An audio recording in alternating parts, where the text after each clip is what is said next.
Alright, this 91 Ford E250 Econoline van. It's a camper one, you know, where they bought the extended Ford body and the camper company built the camper in it. What I'm trying to do is I want to try to rebuild the valve selector right here. This selects your tank from your rear to your center tank, or front and rear.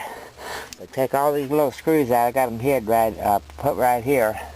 Take all these out. I've never done this before, but we're going to find out what happens. Alright, I got all the screws out. Probably a good thing to do is look how it lines up, sets on there like this comes to right here. So you know how it goes back together. Well, let's see what we got under here. I've never looked at one of these. Oh boy. Well, don't look too difficult yet, but that could change. I guess we got to take this Phillip out right here to get this diaphragm out of here. That's what it looks like. I just started to unscrew this, and the whole thing came upward. You can probably tell the difference, but I don't know what's under here, but we'll find out. I'm an ex-Marine. I'd rather try to fix something even if I've never done it before, just for the fact that I don't want to dump a couple $100 on this. Alright, I got to put the camera down, try to get this out of here. Okay, I lifted this out. This is what we got here. We just got to remember how everything always goes in it. Alright? Alright. This, let me put the camera down. I'm going to mess with this unit here, see what the heck it is. Alright, I've just put this back on. Remember, it goes down to catch that. What I actually did under there is I sprayed a little WD-40 into those valves, worked them back and forth real good. So hopefully it will work now. We'll find out, won't we? I'm ready to put this cover back on. Remember that little mark there came out towards here, so that's the way I do it. Also, let me see. I'll concentrate for a minute. I know it could be, there it is, right there. It also has little studs in it, right there, right here. Those are line-up studs, so that makes things a lot easier. But just in case you didn't have them, that's why you want to know where you took it off at, so you know where to put it back. There it is. I'm going to put these screws back in it. I go from side to side, then around and around. Kind of lay it down evenly. I'll get back to you. Alright, I cleaned it up, and I don't know if it's going to work, but at least it's good and clean, so if I ever flip my fucking van over on the highway, somebody go, look at that stupid fucking driver. Hey, but check out that tank switching valve unit. That sure is clean. But I'm not even sure how it works. There's no electricity hooked to it. I took hydraulics in college. But, so I'm adding some type of pressure thing that switches those valves, you know, to your rear tank, to your front tank, rear tank. But, I put this hose on, I was blowing air. I blew air through each one to make sure they'd go.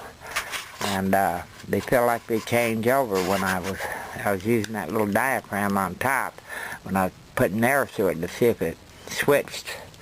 This is your sending unit to your engine. The bigger one is always to your engine. Smaller one is your return back to your gas tank. Same over here. You have big ones here, so these are coming in. This is the rear tank. This is the front tank. This is the return to the front tank. This is the return to the rear tank. So I'll get this all together and we'll see if it starts. Good luck. I need it. Alright, now the gas comes through here from your tank. These are the insides from your tank. And it goes down here. This is reservoir down here for gasoline.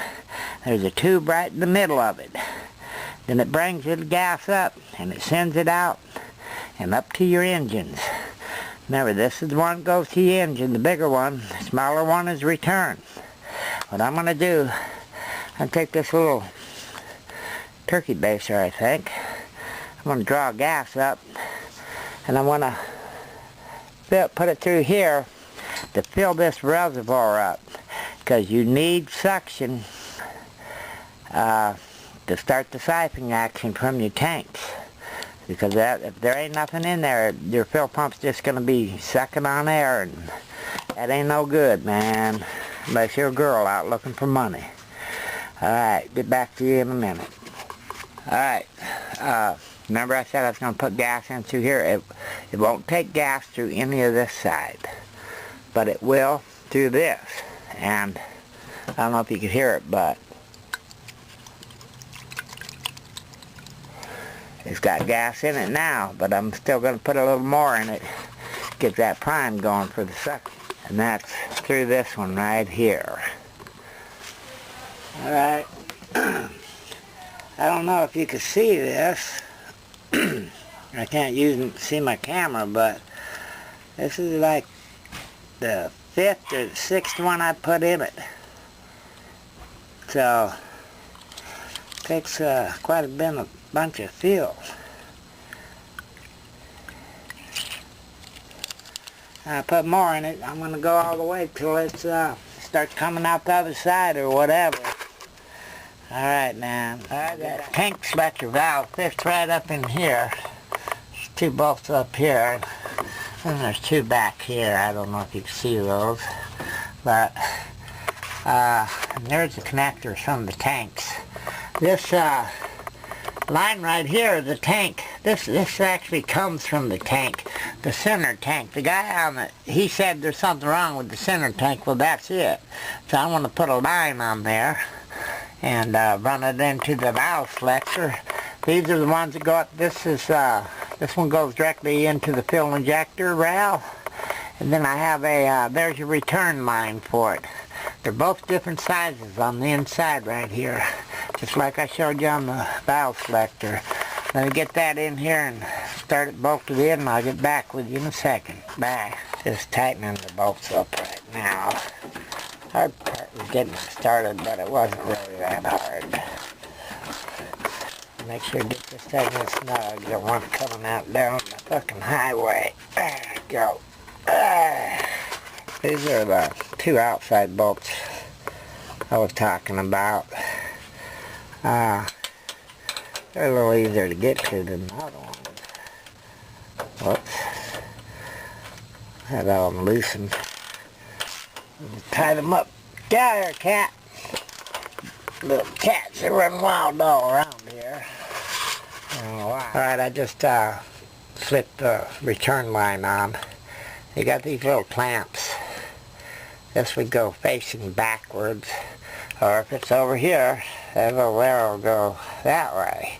Back that way, and it slides through these little openings right here. I don't know if you see the openings. One on each side. Like that, and they clip right through.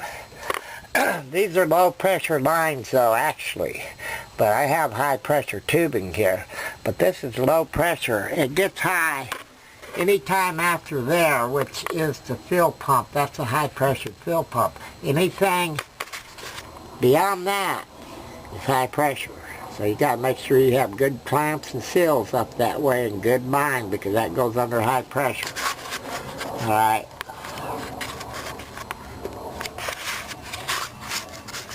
Alright, I got all the little clamps on and all that. These all hoses are all hooked up again. Now, I got to run a high pressure line from here onto the inlet right here. That way we'll get fill out of the front tanks. So let me get on that. Alright, I'm going to use these to cut that line. That's just nylon. Otherwise I'd use a little tube cutter. Pipe cutter, but this should be alright. I'll let you know in a minute. Alright, I got all my lines back on, and I put a fresh battery on the spotlight. But there's a new line I ran. I put double clamps on this side, and then sometimes they're too soft. They felt kind of good. It's pretty stiff nylon, but I put 2 on there, just snugged them up. After I get it started, if it starts, I'll come down here, check for leaks. Wish me luck. Well, it's still running. That's my big motor home. I got a battery charger on that because wearing the battery down, even though it's new, but all this starting with no gas, it's just spinning the engine. Sounds like it's going to do it. It's been running for a while, so I believe it's getting gas out of the tank now instead of that just a little reservoir. But I think I might have got this another job done. Here's my little work car. I'm the maintenance guy in this Canyon Lake RV park.